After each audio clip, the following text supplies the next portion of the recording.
All right, let's see about carving the spoon like this. Oh, good. The camera is like weirdly shaking. Anyways, all right. So this is the spoon that I just whacked away at.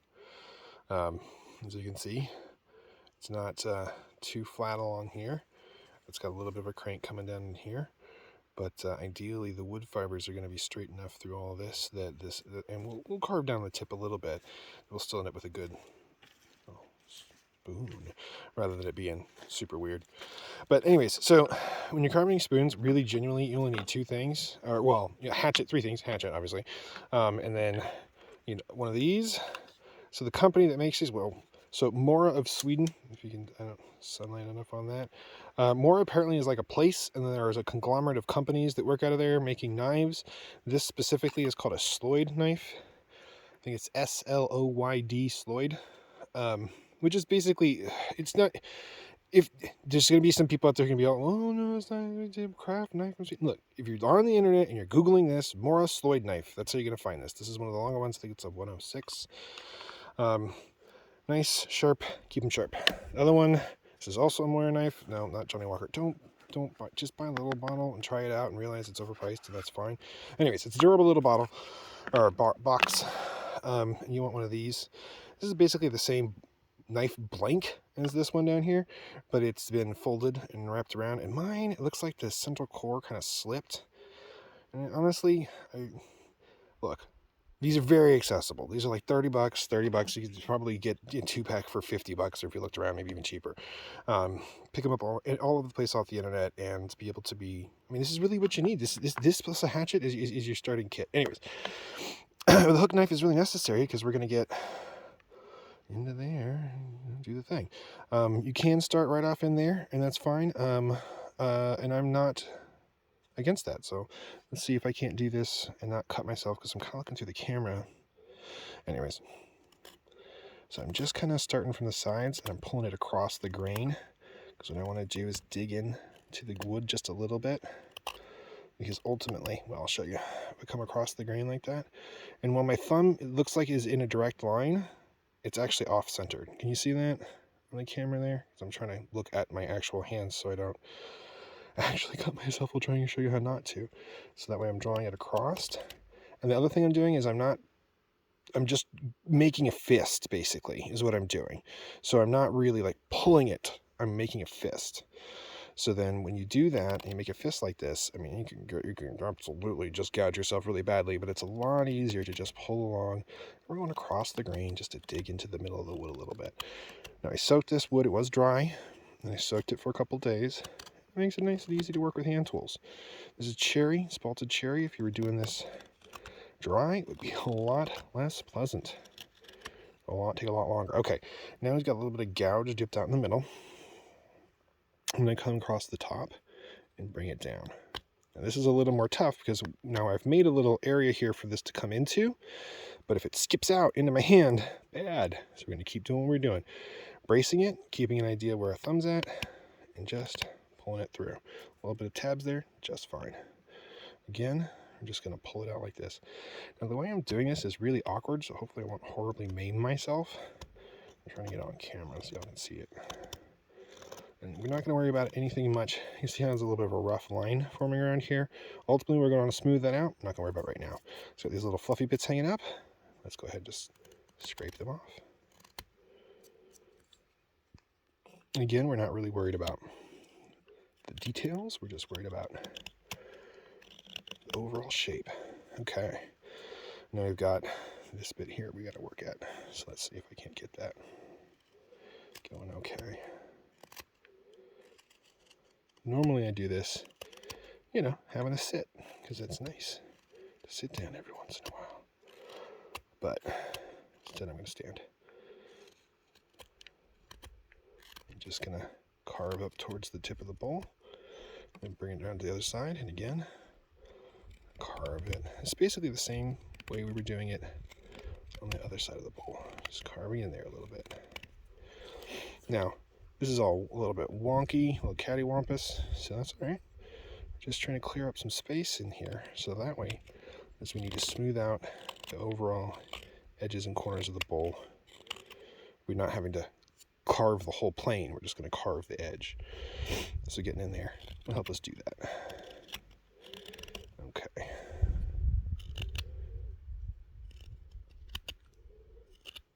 But you can, and I have, gone too deep. If you get just deep enough, it'll let light through. Just a little bit of light, which is nice, but too deep and then it's like, well, okay. And then also those really thin spoons, you know, I mean, if people are going to use them, you leave a little meat on there. It'll be fine. It's wood. I always drop all my stuff first, but I did that off camera. Stropping really matters. I spent way too long not doing that. It keeps the knife nice and sharp, slides through the wood really easy. So earlier we were looking at it, and I was saying that this shape, like I said, is a little cattywampus. It's a little awkward. So we're going to start with this. And since the blade has this relatively flat sort of position, we could just sort of push it in and use that register to just help us. It's not going to be perfect because it is a curved shape there, but it's going to help us give us the general shape and idea of what we're doing here. And get it a little more, you can see it's just a little more clean, a little more even. But we don't want to dig it too deep, or we're going to end up pulling out some of these chunks. That's not great. So instead, again, just come down from the top a little bit, carve it on one side, carve it a little bit on the other, kind of letting the blade nice and sharp, doing the work for us. Okay. Then we're going to take it. Now, this is the thing about the longer blades. I should get another one of these. This is the only one I have. If I drop it and breaks it. Anyways, shorter blade would be a little bit better here, but you can just take this tip down just a little bit. And again, come across this side here. Just bring it down a little bit. So that way we don't have too much wood rising above the plane of the grain. The grain's going straight through, and anything that's above that plane over here is going to be likely to crumble off. But we want to maintain some crank so that way the spoon does the little lever lift thing that we want it to do to lift our food. Yeah, that's the thing special. Don't worry about how ugly it is until you call it done, and even then, ugliness is as ugliness does, I guess. Alright, so we want to come around the outside, and I'm not worried about following any template or any line. I'm just scooching it around, trying to keep it even. There's a little bit of a divot here with where the axe, my hatchet rather, just kind of snipped up in there. I'm just going to follow it around, being careful. Now, what I'm doing here is I'm not using my whole arm. I'm actually just using my thumb as a pivot point, and then just a little bit of that, and then just kind of scraping it until it just engages. You just want a light engagement. And as you go on, you'll start to figure out better when you can dig in deep, but take little bites. You'll get there. I'm going to make a nicer, more even shape. This has got a little spike on it. Not a spike, a little high point that I don't want. So, it's okay. You can take it off.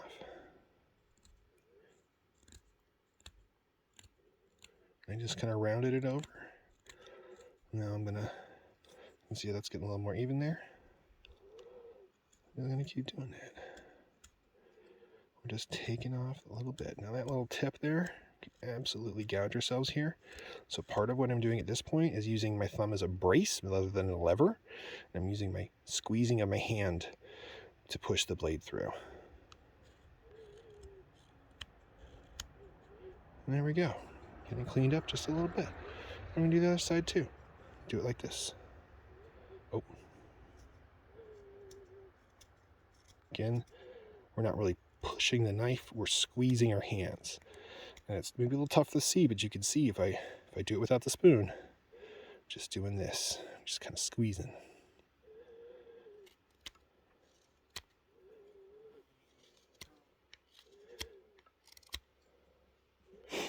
Getting a little better. Getting a little bit of a point out here on the tip, that's all right. Just sort of, you can leave it, or you can just get it off. We'll come back to that. We're not finishing yet. Right now, this isn't finishing. Right now, oh no. Right now, we're just kind of keeping it good. Now, I'm going to come along this here. It was a little deeper than I wanted. One of the things I'm doing is I'm being cognizant of the direction of the grain. And what I always try and do is go, I follow the, want to follow the grain, or no, what am I talking about? So the grain is moving in this direction. You can kind of see it a little bit. In fact, you can see the center rings here. And that grain, if I come in like this into the grain, it's going to lift out all of that. Whereas if I come across the grain, I'm descending the grain, then that means I'm going to just be shaving off little bits. So even if I try and just come a little bit like this, it's going to have a tendency to really catch in there and leave the little divots and stuff you don't want to do. Whereas if you go like this, you can just kind of shave it.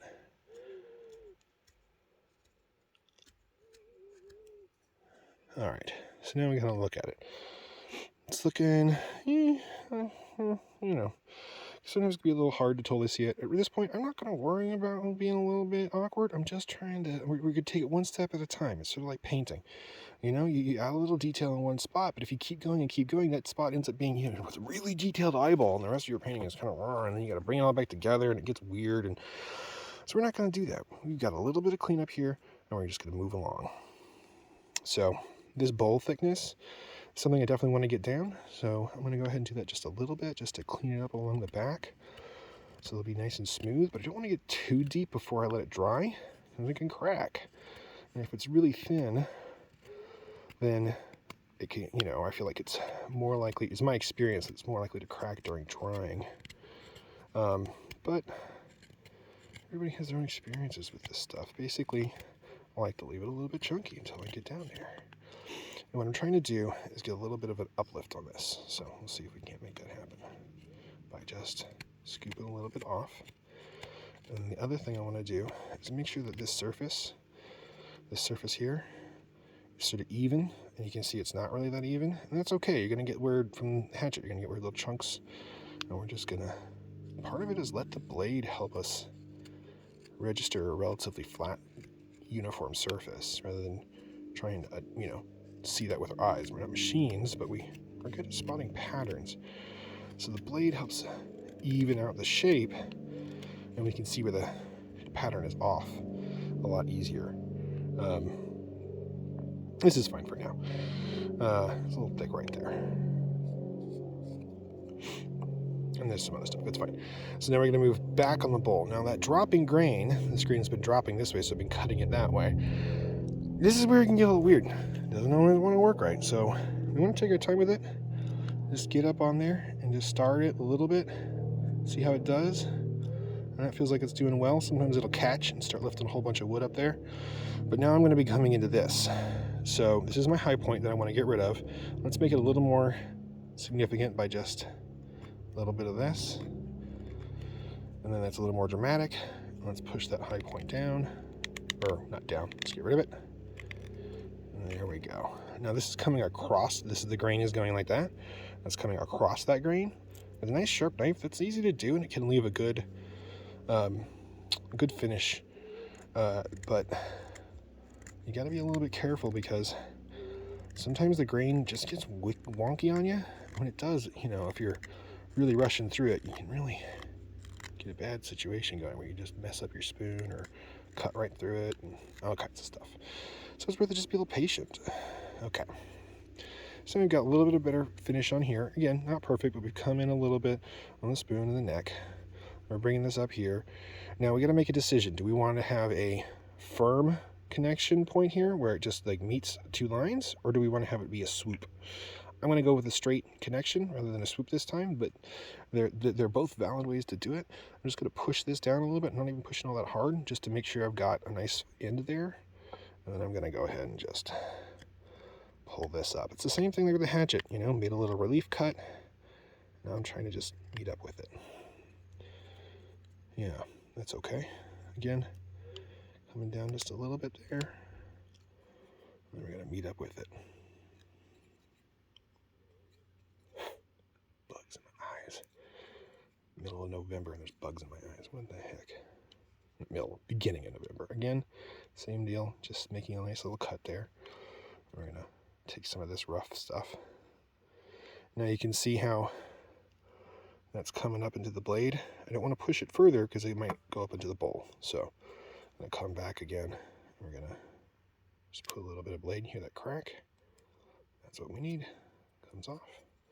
Come down again. Get down in there again. Tell them we're liking the surface texture.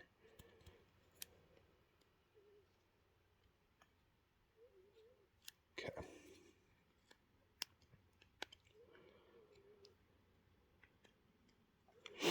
All right. Now we're gonna trim this down a little bit here. I think what I'm gonna do is actually just bring it along this length. See how that does. If that starts lifting up too much, then we'll have to go the other way. No, it's coming through fine. Oh, it's starting to get a little wonky there, so we're going to stop. And you can see, well, we'll just get to that in a second. Come along this side too. And then we're going to just take this. It's okay, totally okay to brace your hands on something. In fact, when I'm sitting down, oftentimes I'll actually use my legs to brace up against, or even take the tip of the spoon, put it in like crook of my knee or something like that. Give it an extra point of bracing, so that way it stays, stays safe. All right, so now I'm looking at the spoon. Maybe it's not obvious, but I want this spine to be more over that way. It's not centrally located, it's sort of off. It's kind of, so I want to just push it over. So that's all right. I'm gonna take it from the top and just go ahead and get a little, being mindful, subtractive art. You only take off so much. Kind of push it over a little bit to get a better, more direct line there. And we can flatten that out later. It's a little bit almost sharp to the touch of the moment. It'll come weak as it dries, so we do want to flatten it out. And I'm just going to hit just a little bit of a screech. Doesn't have to be super flat. Okay. So now we're getting the sides a little bit better. Again, a lot of times I would brace this cut against my chest, but try not doing this video thing, and hopefully it's not a wildly stupid idea. If you watched the other video, there was a point where I said, oh, I nicked the side a little bit. Well, that's what I'm carving out right now. Right here, there was a little bit of a deeper nick from the hatchet, so hatchet work is hatchet work, All right. Well, there is a little bit of a line here. I'm really not going to worry about that anymore. This is thin, and I like it well enough, so I don't need that line. I haven't really been using the lines, so just go ahead and erase it. World's best eraser. When it's done, there's nothing left. Now, again, this is one of those situations where you got to be aware of your grain. And if it starts to pull up, then you got to, switch the way you're doing it. You can see it just pulled up there a little bit on me. But also, so this is my flat plane right here. But let's see if the camera is really paying attention to that. So you can see this is the flat area of the blade of the knife, right? So this is dropping. This section back here is dropping. So since this is dropping grain, it should be best if I come across it. So I was coming this way, across the flat plane. Now that it's going to be dropping, I push against that. We're going to go down the drop. Oh, there's a little bit of a knot here. That's okay. You don't want to push through too much. You just want to kind of take your time, kind of getting caught. That's all right. At this stage, you just don't want to knock any big chunks out. Sharp knife. Get right through it. We'll clean it up a little bit more later. I'm getting a lot nicer surface. See if I can't do something about this. All right. And cherry makes it look easy, honestly. It takes such a great surface from a knife. So we can look at some of the design elements we've got going here. It's a little narrow here, it swells a little bit through here, and then it gets a little narrow here, but not as narrow as there. So let's preserve that a little bit, but at the same time, this is a little bit of a weird chunk, and it kind of goes in a little bit too strangely here. So let's keep in mind that I want it to be a little bit thicker here, but I'm just going to go down the sides. I'm going to just try and just true it up a little bit. Okay, so this is, it's lifting a little bit, but it's cutting a little bit, and it'll be all right. And then, again, come along here and see what's up.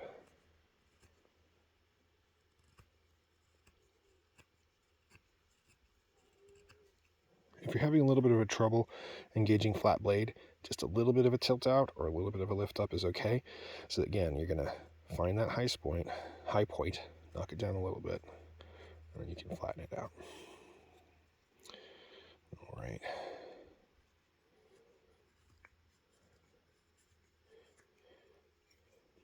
if you have a really sharp hatchet, sometimes some of your lines can even be finishing lines, but I feel like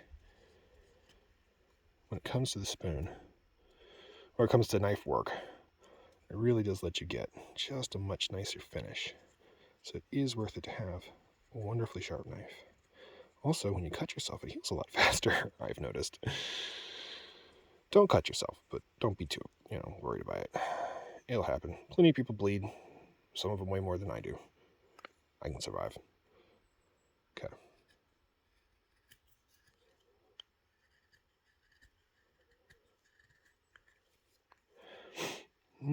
Still a little wonk right over here.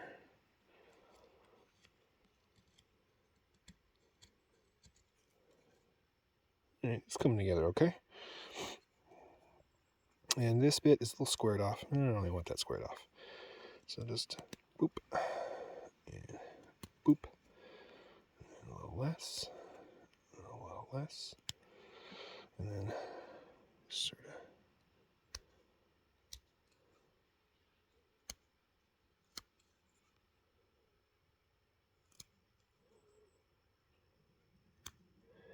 of coming across end grain. It can be pretty rough unless your knives are sharp and your wood's damp.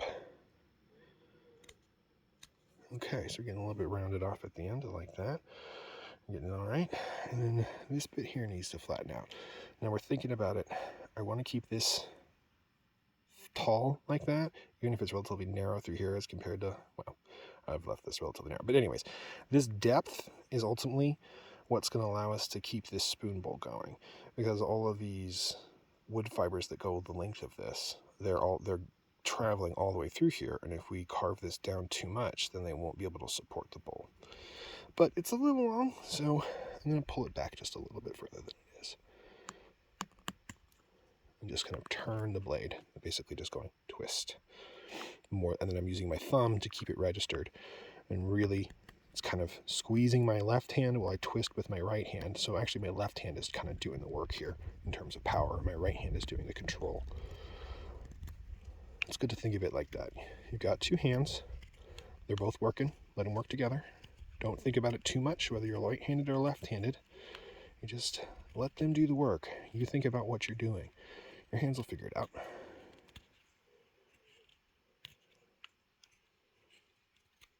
Now, in the hatchet, I did add a little bit of a curve there, and it's still there, and I like that. And this is nice and thick, but this is a little bit wonky on the wood. I don't know how well you can see this, but it's a little bit chonky here. So, go ahead and try and smooth that out.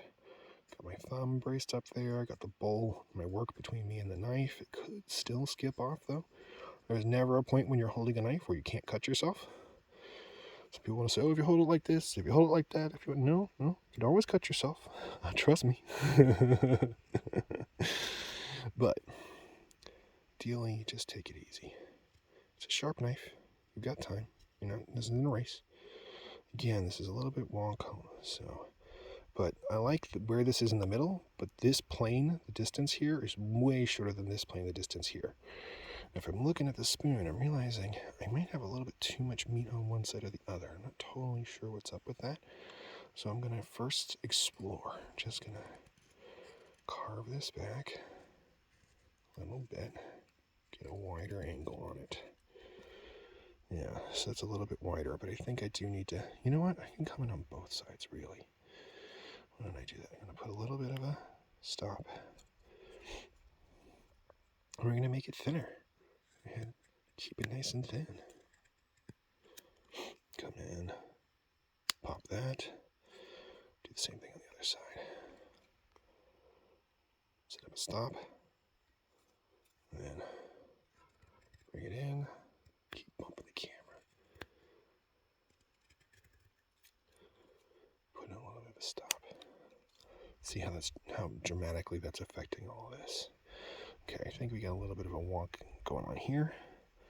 I want to say I want this to come in just a little bit more sharply. Yeah, that can come down like so. Okay. So I feel like I've messed up the little bit of the dimensions there. Yeah, get some lovely cross grain showing up there. Hopefully that'll come through in the finishing.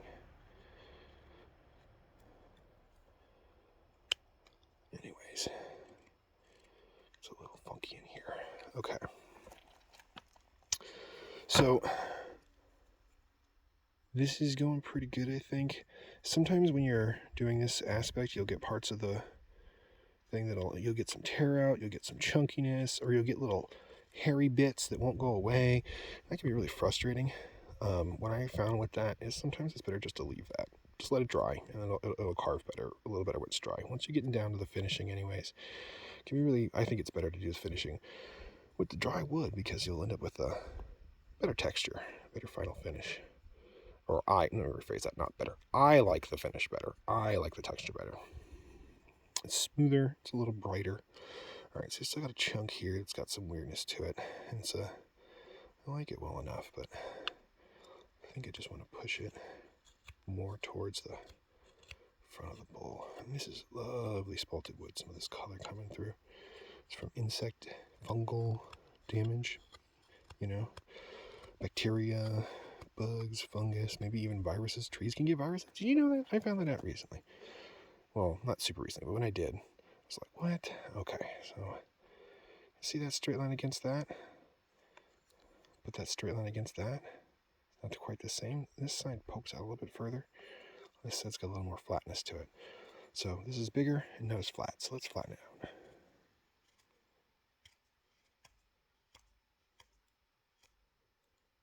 Yeah. And again, we got a little bit of a high spot. Let's get rid of that.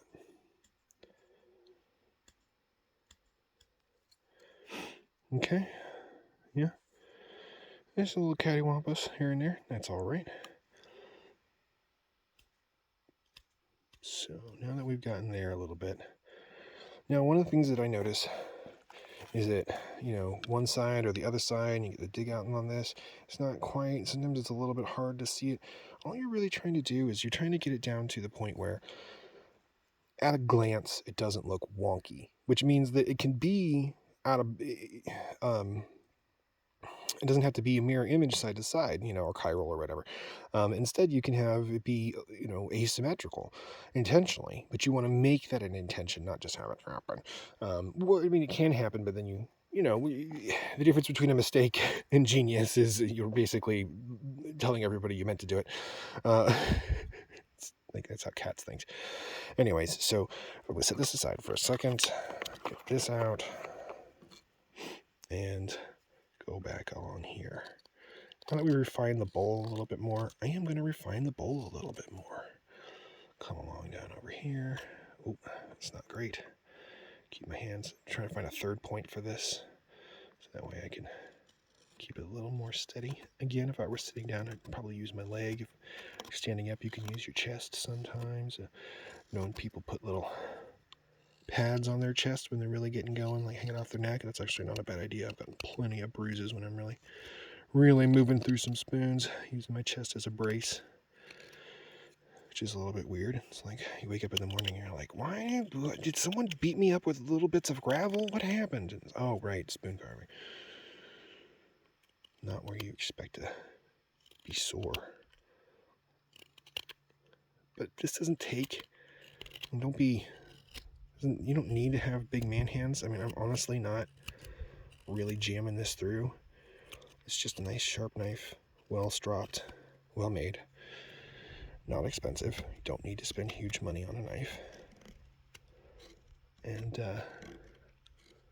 it's giving me what I need to make this bowl out. Now, see, I'm taking lots of little cuts here, and that's great. But ultimately, the shape of this, the radius of the knife, is going to determine sort of the potential radius for here. So if you get different kinds of knives made by different kinds of manufacturers, they have different shapes, different styles of curves, and those are really great. And I recommend you get some. But to start off with, don't spend a lot of money. Just buy a little knife, carve away. Take your time with it. Get yourself a pretty little bit of wood, a little sunny spot, maybe some friends. enjoy the sounds of wood carving. Which only occasionally is, ah, fuck, my finger. Oh, shoot, not supposed to swear.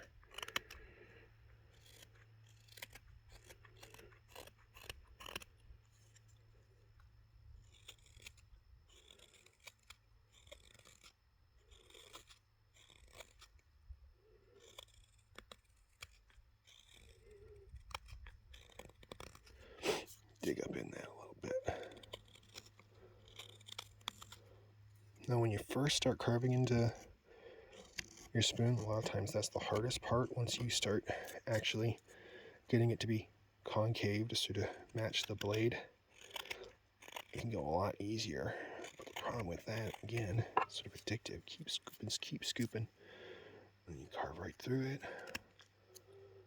You can get it weird. Gotta pay attention.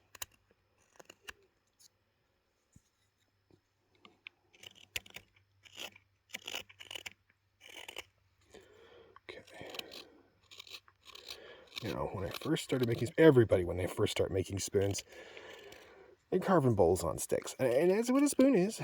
But I ended up making them way, way too deep, and they end up being like weird ladles.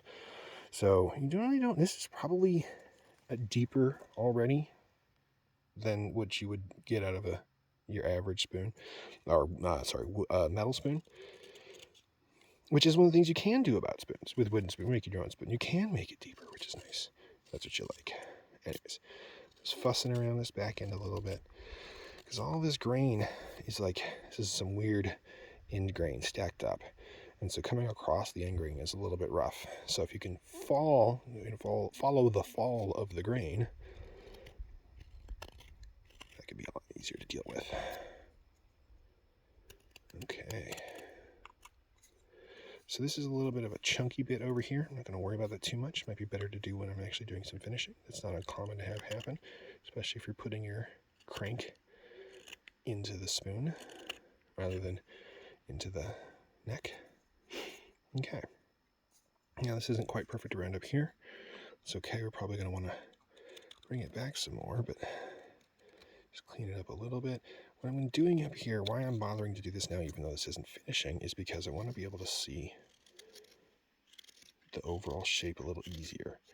You can oftentimes hold it up against the sky and kind of let your eyes go blurry so you can see the shape a little bit better. But by not having a whole bunch of randomness in there, that helps. Other thing you can do is, so looking at it from this perspective, it can be a little bit weird, but that's partly because this isn't necessarily flat. It's a little bit at an angle. So I'm going to intentionally angle this in just a scooch, even though we're not really doing finishing yet, because I want it to let me, from both the front and the back, see the same plane of the spoon. So I'm not seeing the back of the spoon and the front of the spoon. Instead, I'm just seeing the front of the spoon from either direction. So by bringing this in a little bit, basically, lets me see that a little bit better. And ultimately, you're going to want to do that anyway, so it scoops better, I think. I don't know, you tell me. You use spoons, right? You're a big old spoon user. Me too. But my expertise is in making, not using.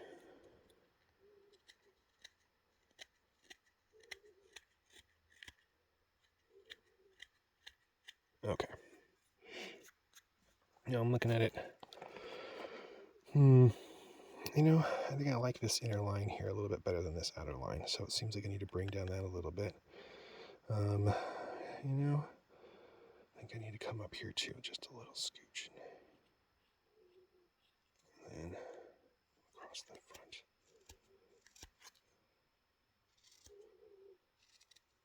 I'm not going to try and come down too close to this, but just to kind of follow it. And you can't really see it, but just keep trying, you'll figure it out. Take a little bit off and look at it. Yeah, it's looking a lot better. I feel like, this end over here is still a little, I feel like right over here, it's just a little off.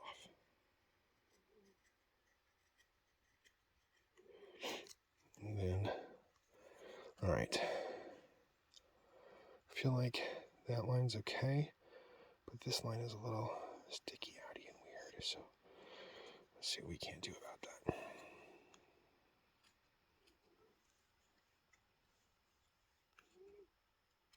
Again, I would prefer to have something to brace against, because this is getting kind of stuck there.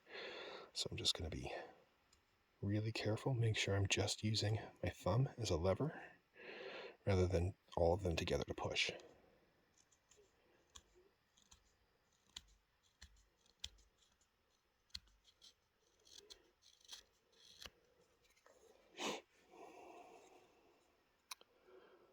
All right.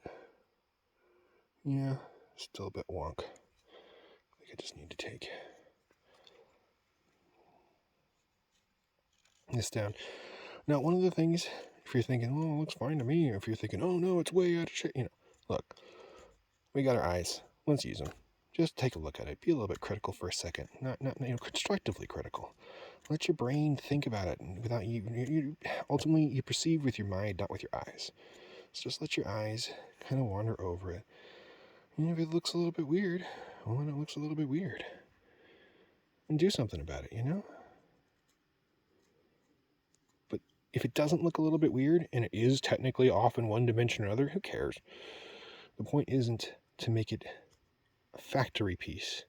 You made it by hand. It should contain some record of that, There should be some part of it you look at it and go, oh, wow, that was made by some dude. Or some lady, some healthy it person. They, them, those, We can all carve. Well, I mean, you gotta have probably thumbs. Cats probably can't, and they don't have thumbs. You know what I'm saying? Power carving if you don't have thumbs. Just grab it. That's expensive.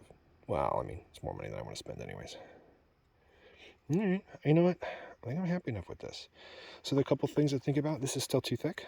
I'm definitely going to thin this section up as I take it into finalizing, but I'm going to let it dry the size it is, because it's not going to be a whole lot of wood to take off. And what'll happen, it's hard to see because now the sun keeps moving. Anyways, we'll get to finishing when we get to finishing. But now I think it's about ready to just let it dry. Again, it's still looking cattywampus over here. I just keep bringing this side down. This is the thing. You just keep going, and you keep going, and you keep, the next thing you know, you've made kindling. But hey, taking hours to make kindling isn't the end of the world, I suppose. Get really good at making oddly shaped kindling. Anyways, you can keep fiddling, and you can keep fiddling, and you can keep fiddling. But I think getting pretty happy with it, because I want it to be just a little bit chonk. We could thin this down a lot more, but I don't want to do that. I like it how it is. I like it. It has this taper, but it's not dramatic. And actually, taper, speaking of, I think I could just bring a little bit of that off. I like the subtlety of the taper rather than...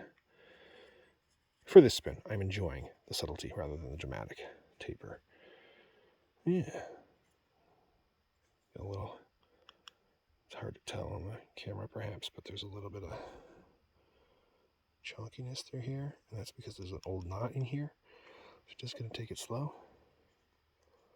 A lot of times with knots, I feel like you want to work towards them and just peel back just a little bit, to get a good even surface on it. But you got to be careful because you can end up digging divots around it. Ends up being awkward.